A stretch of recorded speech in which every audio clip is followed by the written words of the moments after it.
معاكم يوسف من قناة كورة جول. خبر النهاردة بشأن اعتزال الكابتن محمود الخطيب.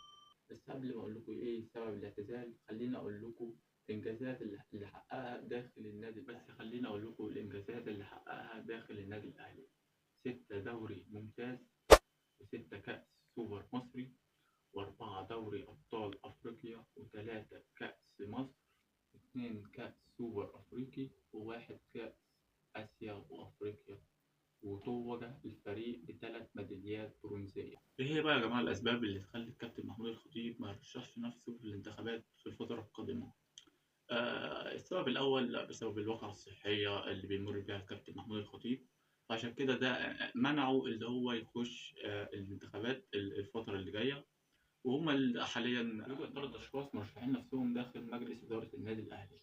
أول واحد ياسين منصور، تاني واحد طاهر أبو زيد، تالت واحد محمود طاهر. وده يا جماعة كان موضوع الفيديو النهاردة. ما تنساش تشترك في القناة وتفعل زر الجرس عشان يوصلك جميع أخبار الكورة أول بأول. كورة جول.